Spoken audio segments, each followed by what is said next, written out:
अब मान लीजिए कि आपको मोटर के लिए भी लगानी है, एसी के लिए भी लगानी है, वॉशिंग मशीन हो गया, फ़ैन हो गया, अदर अदर। यदि आप हायर साइज़ का लगाएंगे तो आपको सबके लिए खर्चे आपके ज़्यादा हो जाएंगे। नमस्कार दोस्तों, स्वागत है आपका अपने चैनल सिविल एजुकेशन में। और सबसे बड़ी बात क्या आती है घर के वायरिंग के समय कि देखिए किस टाइप से, कौन कौन से टाइप से लगे हुए हैं और भी आपको क्या चीज़ें एक्स्ट्रा लगानी चाहिए कि घर में आग ना लगे, शॉर्ट सर्किट ना हो, या फिर आपके जब कभी कभी आपने देखा होगा ओवर करंट होता है तो आपके पंखे कभी कभी जल जाते हैं, कभी बल्ब जल जाती है, कभी टीवी जल जाती है। अब वैसे भी ज़्यादातर केसेस में क्या होते हैं कि नॉर्मल गांव की साइड में ये ज़्यादा अभी प्रॉब्लम आ रही, यदि देसी जुगाड़ से कर दिया तो आपको सबसे बड़ी समस्या आती है। और इसके लिए मैं आपको सारी चीज़ें आज बताने वाला हूँ कि आप कौन सी गलतियाँ करते हैं या मिस्त्री कौन सी गलतियाँ करता है जिससे आपके घर में ये सारी प्रॉब्लम्स आती हैं। शॉर्ट सर्किट, बल्ब ख़राब होना, पंखा ख़राब होना, टीवी ख़राब होना, या भी और भी बहुत सारी चीज़ें जैसे वायरिंग से या शॉर्ट सर्किट हुआ तो आग लग गई। अब सबसे बड़ी बात क्या आती है दोस्तों, मैं दोनों तरीके से बताने वाला हूँ, सिविल इंजीनियरिंग की दृष्टि से और इलेक्ट्रिकल की दृष्टि से। सबसे पहले तो आपको ये ध्यान देना है कि जो आप केबल यूज कर रहे हैं वो केबल पर्टिकुलर उस टाइप का है कि नहीं। जैसे फॉर एग्जांपल यदि लें, बल्ब के लिए अलग कोर के केबल आते हैं। कोर मीन्स आप समझ रहे हैं कि जब तार को काटेंगे तो जो तांबा होता है या फिर जो एल्युमिनियम के वायर होते हैं उनमें देखे होंगे आपने कि जब ऊपर का रबर हट जाता है जो बचती है वही कोर होता है।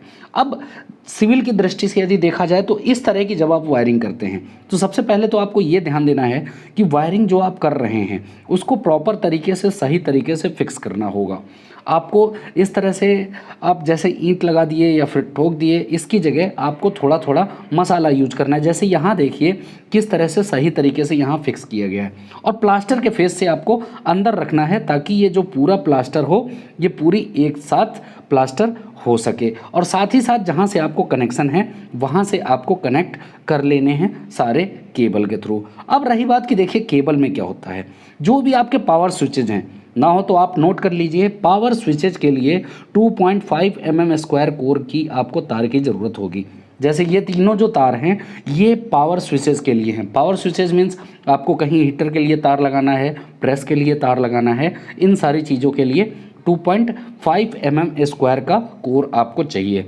अब बात आती है नॉर्मल बल्ब की या फिर फ़ैन की। उसके लिए आप या तो 1 mm या फिर 1.5 mm स्क्वायर का कोर यूज कर सकते हैं। इससे कम यूज करेंगे तो आपके लिए खतरा होगा। अब कही बात कि कोर क्या है, यहाँ देखिए ये जो दिखाया जा रहा है इसमें जो नीचे जहाँ तार दिखता है आपको वही कोर है, बाकी ये प्लास्टिक केवल कवर दिया जाता है, तो आप ध्यान रखिएगा। सेकंड जो चीज़ बताने वाला हूँ कि फ़ैन और स्विचेस के लिए जो होंगे, आपको कहीं स्विच देना है या फ़ैन देना है, उसके लिए भी 1 mm से 1.5 mm स्क्वायर का कोर आप यूज करेंगे। ज़्यादा यूज करेंगे तो आपका खर्चा ज़्यादा बढ़ जाएगा, कम यूज करेंगे तो आपको नुकसान होगा। अब रही बात कि कहेंगे एसी या फिर वॉशिंग मशीन है, तो उन सारी चीज़ों के लिए आपको 4 mm स्क्वायर का तार देना ज़रूरी है।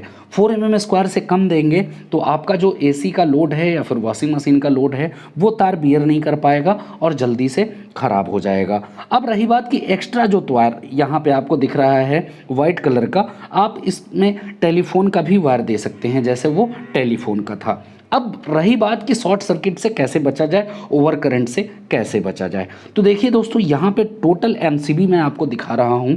ये एमसीबी कितने टाइप की है और कौन कौन से आपको घर में इनिशियल आपको यूज करने हैं। यदि आप इनको यूज नहीं करते हैं तो जहाँ से भी आपका आउटपुट आ रहा है, मीन्स जैसे यहाँ मेन सर्किट से आउटपुट आता है, यहाँ से आपको सारी एमसीबी में कनेक्शन देंगे। और कनेक्शन देने के बाद आपको कितने एम्पियर की एमसीबी यूज करनी है, कौन कौन सी यूज करनी है, ये मैं आपको बताने वाला हूँ। साथ ही साथ आपको मोटर का भी देखना है कि मोटर के लिए क्या करना है। अब मान लीजिए कि आपको मोटर के लिए भी लगानी है, एसी के लिए भी लगानी है, वॉशिंग मशीन हो गया, फ़ैन हो गया, अदर अदर। यदि आप हायर साइज़ का लगाएंगे तो आपको सबके लिए खर्चे आपके ज़्यादा हो जाएंगे। इसलिए आप ये ज़रूर ध्यान दें कि यदि आप बल्ब, पंखा, नॉर्मल इन सारे स्विचेस के लिए यदि आप यूज कर रहे हैं तो 16 एम्पियर की एमसीबी आपको लगानी है।